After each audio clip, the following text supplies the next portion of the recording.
before any human being ever drew a first breath, before the earth ever held the imprint of Adam's footstep, before history even had a name, there existed a being whom even the angels looked upon with awe. Not a human, not an angel, a jinn, raised to a rank that brushed the sky. Those who came after would call him Iblis. But long before the day he was cursed, he carried another name, a name never tied to sin, a name that echoed across the heavens as a symbol of devotion. He once stood among those who never knew weariness in worship. While other jinns sank into indulgence, rebelled in their freedom, he chose the opposite path, bowing patient, obedient. He knelt while others stood. He whispered the name of Allah while the rest turned away. And before long, the entire unseen realm began to look at him like a phenomenon. A being made of fire, but with a heart that seemed to be carved out of light. Then the impossible happened. Allah allowed a creature of fire to live among beings of light, a jinn in the heavenly realm, an exception that had never existed in the history of creation. He heard words that no other jinn had ever heard. He witnessed secrets that no one of his kind had ever seen. In that place where light never faded, where divine commands flowed without a single misstep, he stood and he believed that he deserved to be there. At that time, no one saw anything wrong in him, because the sickness inside him did not scream. It whispered. It did not explode. It accumulated. It did not make him collapse. It made him lift his head higher. At first, it was only a very faint feeling that he was somehow more special than the rest. Then that feeling grew into a thought that he was not only obedient but superior. And finally, it hardened into a belief that if there was anyone who deserved to stand higher than the others, that one had to be him. From that moment, an invisible disaster began. He still knelt, still recited, still worshipped as before, but something had died very deep inside him. Humility. That death made no sound, but its consequences were powerful enough to shake the whole of creation. He no longer worshipped Allah to dissolve his ego, but to decorate it. Every bow was no longer an act of lowering himself, but a silent declaration. I am the chosen one. And when worship becomes a tool to feed arrogance, it is no longer worship. It becomes a sentence hanging over one's own soul. Welcome to Prophetic History Explained, where history is not only retold, but stripped bare. Where legends are not only admired, but used as warnings. Because this story is not about a mythical demon in a legend. It is the story of a being who once stood very close to paradise, then slipped into the deepest pit of hell. And if you think arrogance always appears like a roaring monster, then you are mistaken.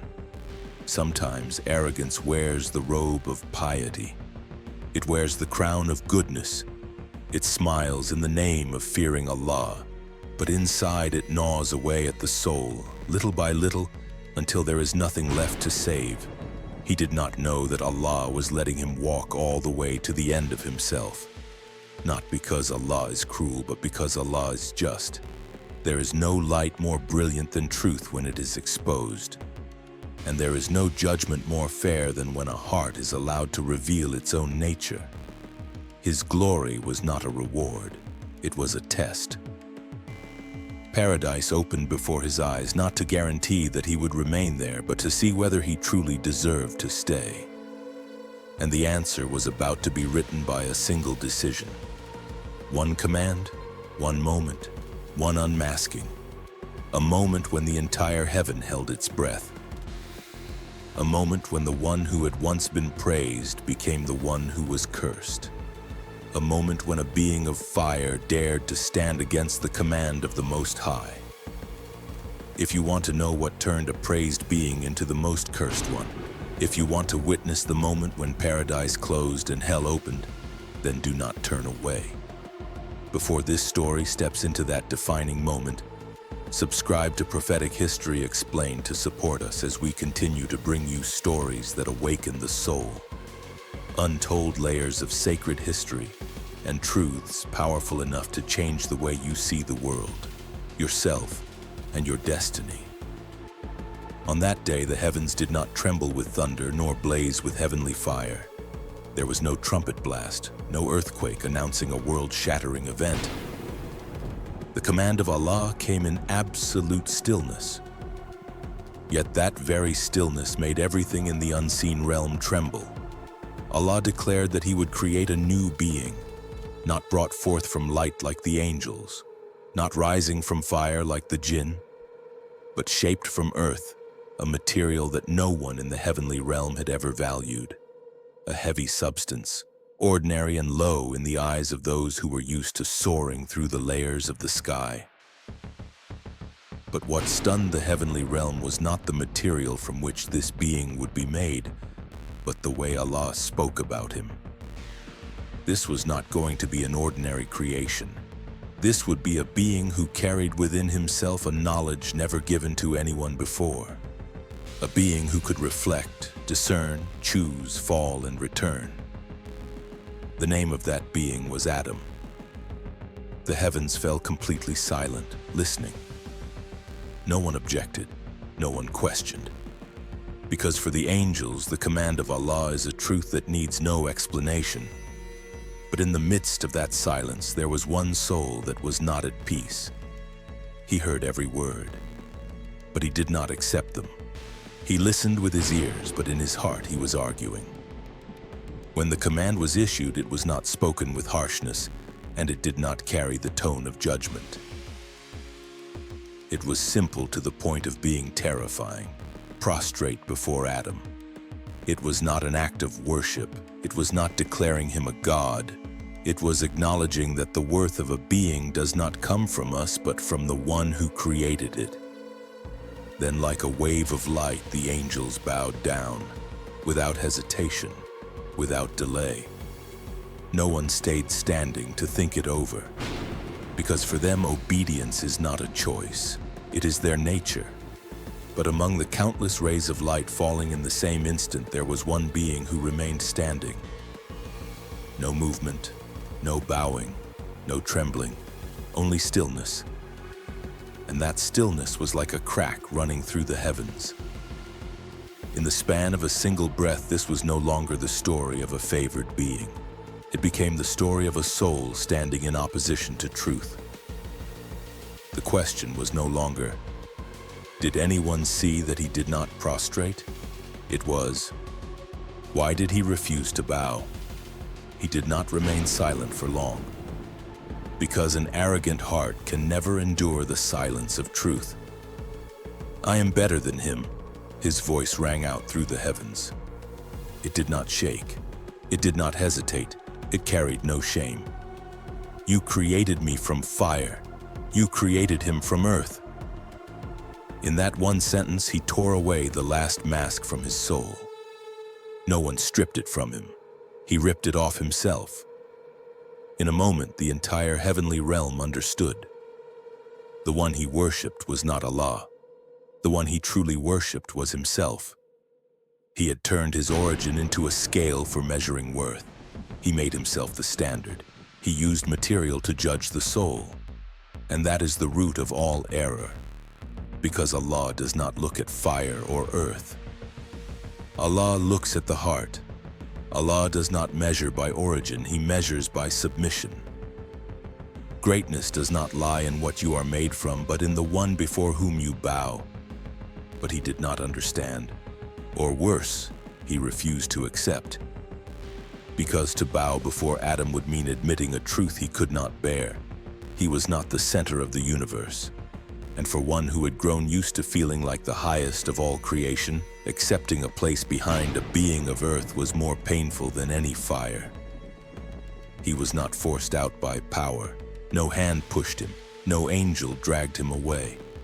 He was cast out by his own words, by his own arrogance, by his own choice. From that moment, the heavens closed behind him, not with thunder, but with silence. Not with a storm of judgment, but with the absence of light. And there he stood on the edge of loss. Still the same being, still the same intellect, still the same memories, but no longer with a place, no longer with a rank, no longer with a right to belong. Paradise had once called his name, now it never spoke of him again. And he understood in the most painful way possible. The moment he compared himself to the command of Allah, not Adam, became his opponent. The greatest war in the universe did not erupt between the stars. It erupted inside a single heart. And that heart lost, not because it was weak, but because it refused to bow. He did not collapse when he was expelled. He did not fall to his knees when paradise closed behind him. He did not beg when his name was erased from the ranks of the honored. Instead, he stood very straight, the straight back of one who believed that he still had a choice, even after losing everything. And in a moment when any other being might have broken down in despair, he asked for something entirely different. He did not ask for forgiveness. He did not plead for a chance to make things right. He asked for time. Not time to return, time to take revenge. Grant me life until the day they are raised. His words rose, not as a prayer, but as a declaration. He did not hide his intentions. He did not wrap them in piety. He stood bare in his hatred. And Allah accepted, not as a reward, but as a test for humanity and for him. From that moment, history stopped being only the story of human beings. It became a battlefield of invisible thoughts, a war not fought with clashing swords, but with whispers slipped into the quietest moments of the soul. He did not march with an army. He did not build walls. He did not raise a banner. He sat down in the shadows inside every heart. He chose the most ruthless method of all, turning human beings into traitors to their own selves. His whispers do not sound like commands. They sound like your own thoughts. They do not appear as a demon, but as advice. They do not carry the tone of threat, but the tone of logic. He does not say, betray Allah. He says just this once. He does not say, destroy yourself. He says, you deserve more. And it is that sweetness that makes his trap perfect. To the powerful, he whispers that status is proof of truth. To the poor, he plants the belief that Allah has abandoned them. To the worshipper, he lifts the ego up to the level of devotion. To the sinner, he softly suggests, wait until tomorrow. Allah is still there. And so, every soul is given its own private voice to fall to. He does not need to convince the whole world at once. He only needs to convince them one by one. And more subtly still, he rarely appears in the noise. He prefers the moments when a person is alone, when there is no audience, no praise, no watching eyes. He appears in weakness, in the night, in the fatigue of faith. He slips into questions that have never been answered. He lives in fears that no one else sees. He triggers desires that have been buried deep. He becomes the companion of loneliness. He whispers even while a person is praying. Is this prayer really enough? Do you truly deserve forgiveness? Is he still listening to you? And from a single question, he builds a wall between a person and Allah. But the most poisonous part of his work is not that he tempts people to sin. The most poisonous part is that he drives them to despair. He wants human beings to believe that they have gone too far to return, that they have sinned too much to be forgiven, that they are too broken to be repaired, because someone who still has hope can still come back. But someone who believes that he has been abandoned closes every path with his own hands. He does not only corrupt actions, he attacks the belief that Allah is still reaching out. And that is his greatest victory. Because once a person no longer believes in Allah, he will seek somewhere else to lean on. Money, status, pleasure, power, himself. And Iblis stands behind every throne built out of delusion, not as a ruler who sits in the light, but as a figure nodding in the shadows. That is right. You are on the right track. Do not turn back. And the world begins to crack. Not like an explosion, but like ice melting. Silent, slow. No one hears it, until they stand in the ruins and have no idea when they lost their way. He did not create evil. He only made it look reasonable. That is his dark art. And from the day he asked for time, humanity has lived in a world where the most dangerous enemy does not walk the streets. He lives in thoughts, in self-talk, in the excuses you give yourself for every choice, in the days when you say, tomorrow. Because for him, one tomorrow is enough to steal an entire lifetime. He has lived long enough to see worlds rise and fall. He has watched those who called themselves invincible collapse in a moment. He has seen kings who once commanded empires tremble on their deathbeds. He has seen those who believed they had power over the lives of others discover that no one has power over the beating of his own heart. And with every soul that was called back, he was reminded in the harshest way. There is no being outside the truth of death, not even him. He understood that. He understood it very early. But what he could not do was accept it. He covered his fear with a cold gaze. He hid it behind a confident voice. He buried it under arrogance. For him, admitting death was not weakness, it was defeat. And so for centuries he lived as if he were immortal, even though he could always hear an invisible clock ticking inside. Every time he saw a soul being called back, that ticking grew louder. Every departing soul did not only leave its body, it drove another nail into his fate. He watched the angel of death in silence, not as a curious observer, but as someone haunted. He saw the angel come to the gentle with softness, come to the corrupt with a chill.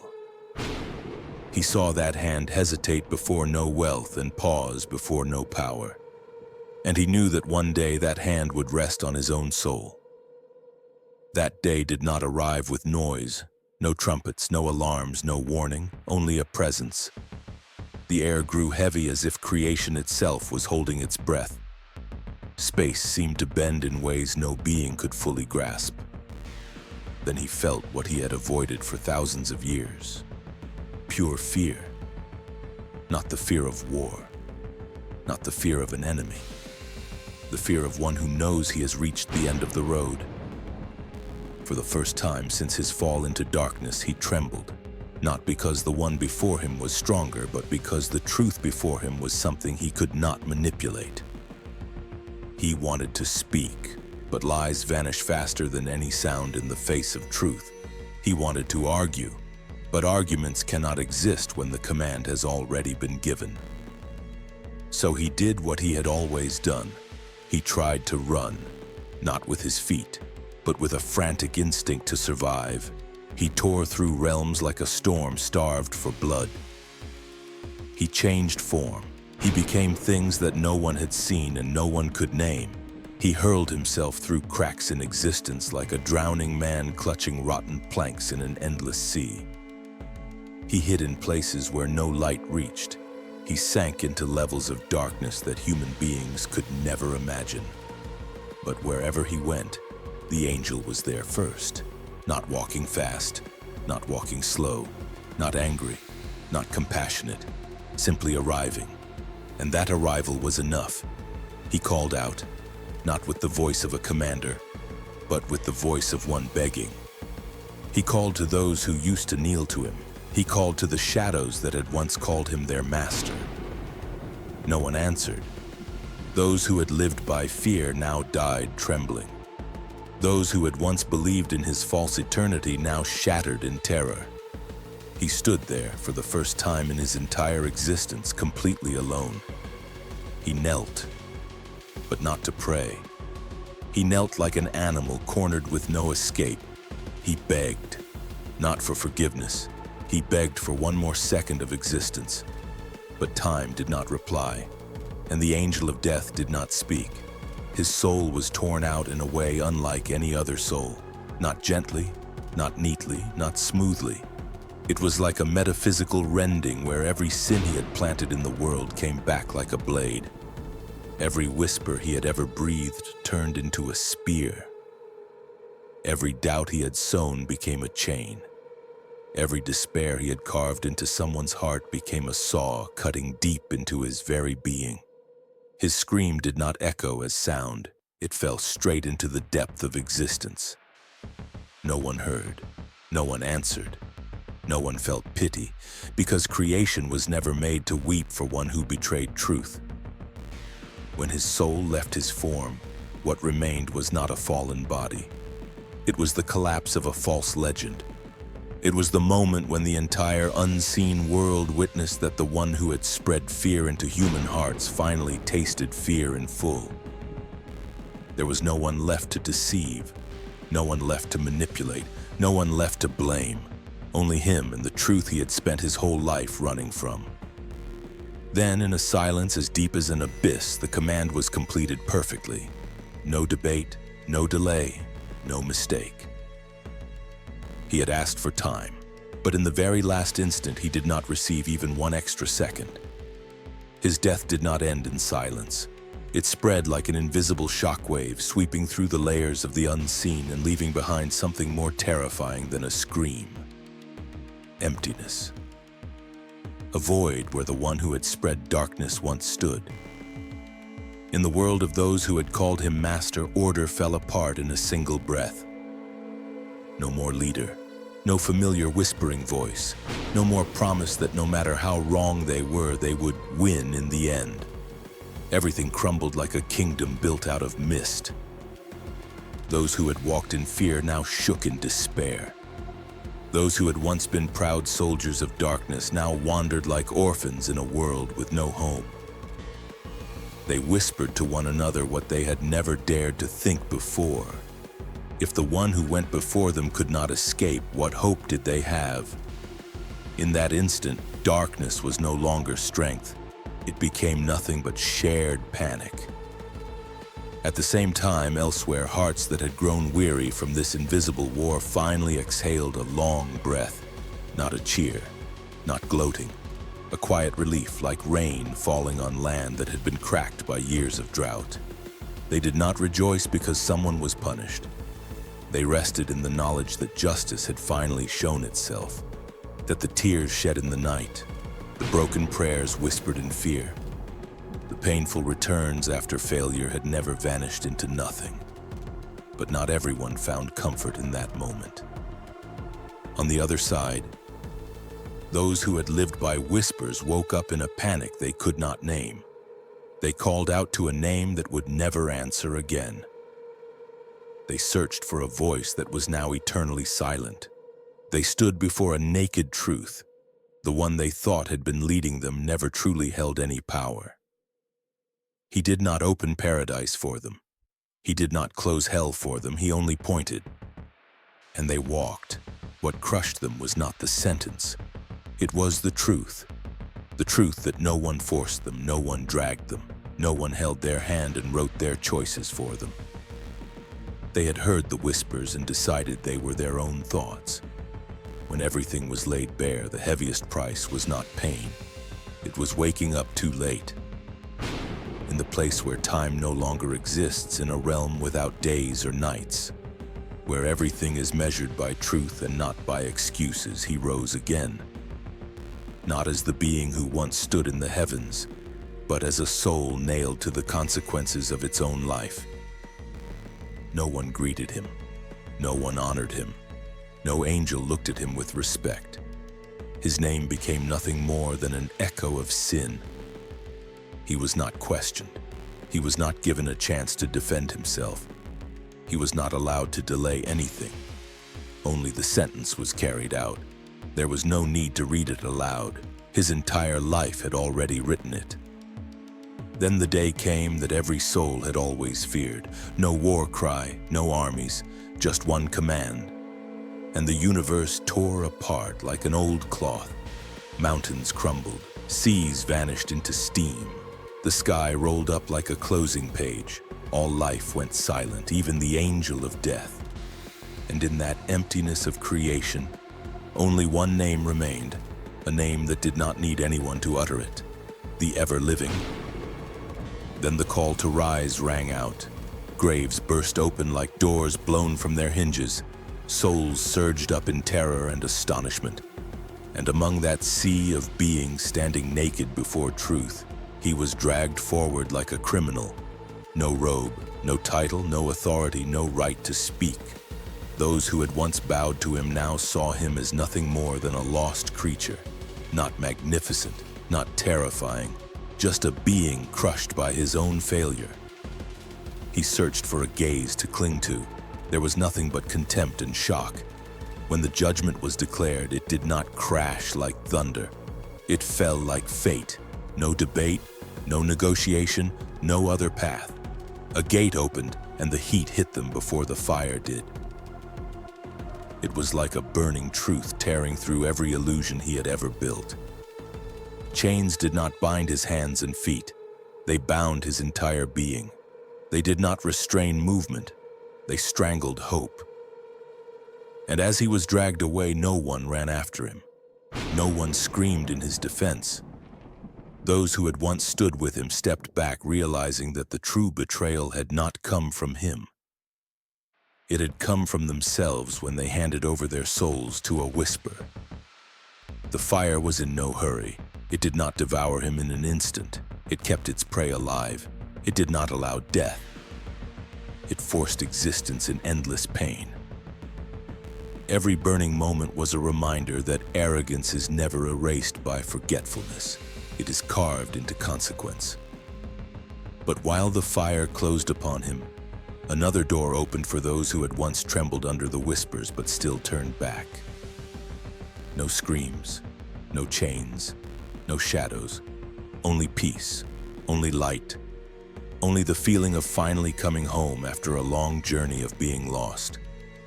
They did not raise their heads proudly because they had defeated an enemy. They bowed their heads because they knew that without an endless mercy, they would have been no different from him.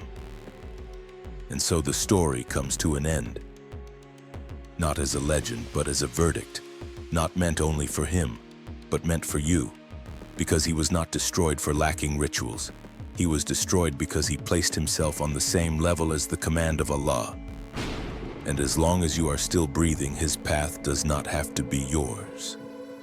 Finally, if you want to go deeper into sacred history, spiritual lessons from the prophets, and how to apply faith in modern life, join the Prophetic History Explained community so that you are not only listening, but being transformed. And do not forget to subscribe to Prophetic History Explained to support us in continuing to bring truthful, awakening, and profound content that helps you walk more firmly on the path back to Allah.